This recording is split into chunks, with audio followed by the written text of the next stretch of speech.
ஜீவ கிரீடம். நீ படப்போகிற பாடுகளை குறித்து எவ்வளவும் பயப்படாதே.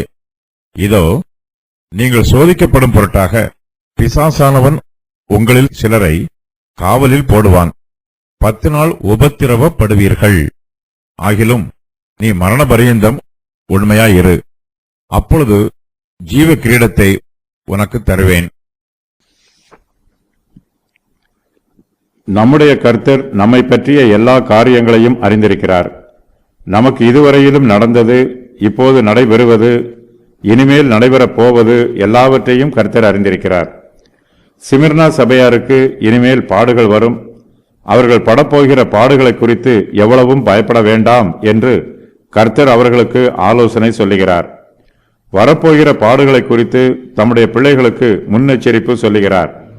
சிமிர்னா சபையார் ஏற்கனவே உபத்திரவத்தை அனுபவித்தார்கள்.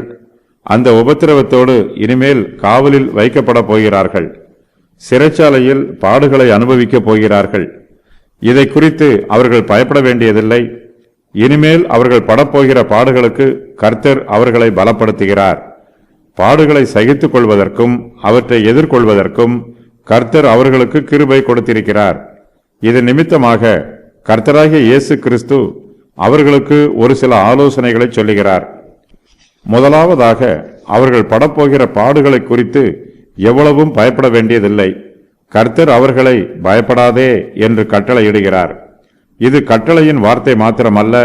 இந்த கட்டளைக்கு அவர்கள் கீழ்ப்படியும் போது கர்த்தர் அவர்களை பாதுகாத்துக் கொள்வார் என்னும் நிச்சயமும் இந்த வார்த்தையில் இடம்பெற்றுள்ளது. கர்த்தருடைய பரிசுத்தவான்களுக்கு பாடுகள் வந்தாலும் அது ஒரு வரம்புக்கு உட்பட்டதாகவே இருக்கும். நமக்கு நீண்ட காலமாக பாடுகள் இருக்காது. ஒரு குறிப்பிட்ட காலம் வரையிலுமே பாடுகள் இருக்கும்.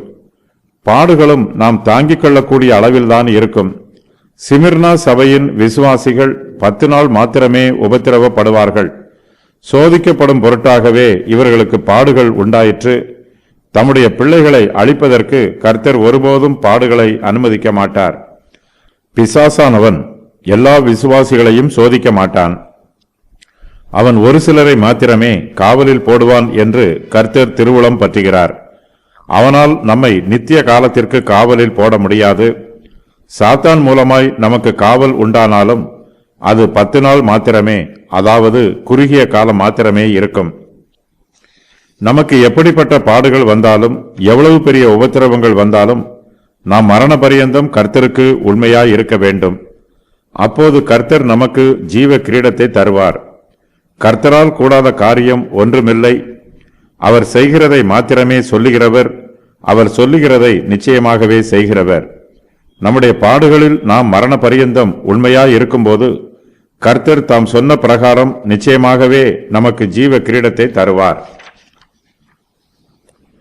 கர்த்தருடைய பிள்ளைகள் உலக பிரகாரமாக தரித்திரராய் இருக்கலாம்.